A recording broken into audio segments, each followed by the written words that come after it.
Halo Sobat Budiman dimanapun Anda berada, semoga dalam keadaan sehat dan rejeki yang lancar. Berumah tangga merupakan tujuan akhir dari setiap individu manusia, karena Tuhan memberikan kita akal untuk berpikir, untuk mencari nafkah lalu memiliki keluarga. Tetapi, dalam proses mengarungi bahtera rumah tangga, umumnya manusia akan diuji oleh berbagai cobaan dan rintangan. Sehingga di beberapa kasus, banyak yang tidak siap menghadapi cobaan itu, hingga akhirnya memilih untuk bercerai. Pastinya kita ingin memiliki hubungan yang langgeng antara suami dan istri hingga akhir hayat. Dalam video pembelajaran kita kali ini, saya akan sharing apa sih penyebab utama terjadinya perceraian, terutama di negeri tercinta kita ini, yaitu Indonesia. Agar bisa menjadi bahan cerminan untuk Anda dan saya juga tentunya, langsung saja kita ke pembahasan yang pertama.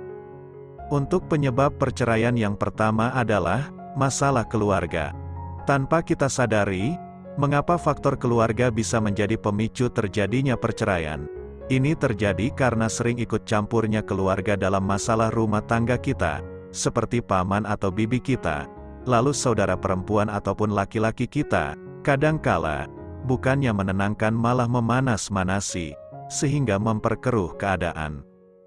Contoh lain, faktor keluarga yang dapat memicu terjadinya perceraian, karena adanya konflik, yang mungkin timbul dalam hubungan antara dua keluarga, si suami atau si istri. Hal ini bisa disebabkan oleh perbedaan nilai, harapan, atau gaya hidup yang saling bertentangan, ketidakcocokan komunikasi, dan kurangnya pemahaman satu sama lain, juga dapat berkontribusi pada meningkatnya ketegangan dalam keluarga, yang pada gilirannya dapat memicu perceraian. Keluarga juga merupakan orang pertama yang menjadi tempat curhat kita, karena mereka adalah orang terdekat kita. Bagus kalau memberikan solusi yang terbaik untuk kita, tetapi jika memperburuk keadaan, seperti menyarankan untuk bercerai, ini akan menjadi bumerang untuk kita, yang sedang dilema dalam masalah rumah tangga. Jadi, untuk masalah sensitif, seperti masalah pasangan, sebaiknya Anda pikirkan dahulu secara baik-baik, apakah akan dicurhatkan kepada keluarga terdekat, atau disimpan saja dahulu, kecuali Anda sudah tidak sanggup menanggungnya. Karena ketika dalam fase ini, biasanya setan lebih kuat lagi menggoda kita, untuk itu diperlukannya pikiran yang tenang dan jernih, agar ada jalan keluarnya.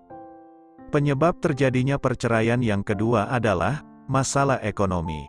Sebenarnya, untuk masalah ekonomi, harusnya bukan menjadi alasan untuk menceraikan pasangan Anda. Mengapa demikian? Pasti itu pertanyaan ada dalam benak Anda. Jawabannya adalah, jika memang semuanya sudah dipersiapkan saat pranikah, atau sebelum Anda mengikat janji suci dengan pasangan Anda, mungkin tidak akan lagi mengungkit-ungkit masalah ekonomi. Ketika Anda memilih pasangan hidup, tentunya semua kriteria sudah terpenuhi. Contohnya, bagi wanita, pasti memilih suami yang sudah memiliki pekerjaan tetap. Lain ceritanya jika pernikahan Anda karena kecelakaan, atau istilah kasarnya hamil di luar nikah, pasti Anda akan terima-terima saja, walaupun keadaan pasangan Anda belum memiliki pekerjaan. Lalu ibaratkan Anda sudah menikah, dan di pertengahan pernikahan, misalkan sudah 5 tahun menikah, ternyata suami atau pasangan Anda tidak lagi bekerja atau terkena PHK, lalu apakah ini bisa menjadi alasan Anda untuk menceraikan pasangan Anda? Jawabannya ada di dalam hati Anda sendiri. Jika suami Anda berusaha lagi dan bangkit, lalu mencari pekerjaan kembali, Anda patut mempertahankan suami seperti ini. Tapi, jika suami atau pasangan Anda malas mencari kerja, atau misalkan berusaha dengan cara lain seperti jualan, namun dia tidak mau, sehingga bertahun-tahun Anda tidak memiliki penghasilan, dikarenakan suami Anda menganggur, ini bisa saja menjadi bahan pertimbangan sang istri untuk menggugat perceraian. Oleh karena itu, jika Anda dan pasangan bisa merencanakannya sebelum menikah, seperti menabung, hidup hemat ketika sudah menikah dan membuat usaha kecil-kecilan, mungkin saja masalah ekonomi ini bisa teratasi. Lalu, Penyebab terjadinya perceraian yang ketiga adalah orang ketiga atau perselingkuhan. Pada dasarnya, kita sebagai manusia memiliki keterbatasan, terutama melihat isi dalam hati seseorang, termasuk pasangan kita. Apakah mereka masih setia atau tidak? Kita tidak pernah tahu, karena mungkin sebagian orang tidak 24 jam berada di samping pasangannya. Perubahan sikap bisa saja terjadi pada siapa saja, entah itu pria ataupun wanita. Lalu apa faktornya, hingga ada orang ketiga yang menyelinap dalam kehidupan rumah tangga Anda? Faktor yang pertama adalah diri Anda sendiri. Coba Anda mengaca atau introspeksi, lalu koreksi kekurangan Anda sendiri. Contohnya, masalah perubahan bentuk dan perawatan tubuh. Buatlah diri Anda wangi sewanginya untuk pasangan, agar dia betah berlama-lama di dekat Anda. Dan dari sekarang mulailah untuk menjaga pola makan dan rajin olahraga, agar bentuk tubuh Anda tetap ideal, sehingga pasangan Anda tidak lagi melirik sana-sini. Faktor kedua untuk masalah orang ketiga adalah perubahan ekonomi. Ketika pasangan Anda naik jabatan, dan penghasilan pun mulai berubah. Biasanya ini juga menjadi cobaan untuk pasangan Anda. Contohnya, mungkin di tempat kerja dia bisa menjadi pusat perhatian. Contoh kasus, ada karyawan atau bawahan pasangan Anda yang meminta bantuan kepada pasangan Anda untuk dipromosikan, atau ingin ringan kerjaannya. Pasti ada sedikit godaan yang dilayangkan ke pasangan Anda, dan jika pasangan Anda tidak mampu menahan godaannya, itu juga bisa menjadi faktor pemicu hadirnya orang ketiga, dan berakibat terjadinya perselingkuhan. Lalu, untuk faktor yang ketiga, adanya orang ketiga dalam rumah tangga adalah masalah keimanan. Memilih pasangan hidup, kita juga harus mempertimbangkan masalah keimanan pasangan kita, karena ini akan menjadi pondasi yang kuat dalam menghadapi cobaan orang ketiga di dalam biduk rumah tangga Anda.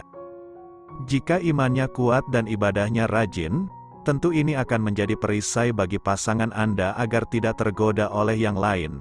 Tapi jika keimanan pasangan Anda rapuh, mungkin saja, dalam tanda kutip, akan mudah tergoda oleh yang lain. Sehingga ini bisa menjadi faktor adanya orang ketiga. Oleh karena itu sobatku yang budiman, sebenarnya untuk bahagia itu sederhana sekali. Tetapi yang tidak sederhana adalah, karena kita menginginkan lebih bahagia dari orang lain. Contohnya, kita punya istri atau suami saja sudah bahagia, karena diberikan pasangan hidup, tetapi, karena kita melihat orang lain lalu membandingkan dengan kita, wah, suaminya atau istrinya lebih cantik, atau rumah dan mobilnya lebih bagus, sehingga perasaan iri akan kebahagiaan orang lain inilah, yang kadang-kadang menjadi setitik atau secercah benih-benih ketidakpuasan kepada pasangan.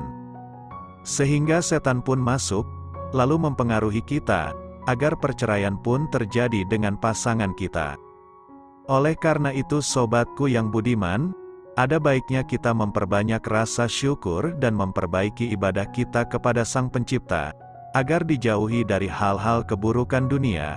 Contohnya seperti perceraian yang paling dibenci oleh Sang Maha Pencipta. Karena dalam hal ini, yang akan menjadi korban adalah anak kita sendiri. Bagaimana perasaannya jika kedua orang tua mereka berpisah? Maka itu, pikir-pikirlah dahulu dalam memutuskan, terutama masalah perceraian, karena ini akan menjadi pertanggungjawaban Anda dunia akhirat. Mungkin hanya ini yang bisa saya bagikan di video kita kali ini. Ambil sisi positifnya saja, dan bila ada kekurangannya, saya mohon maaf.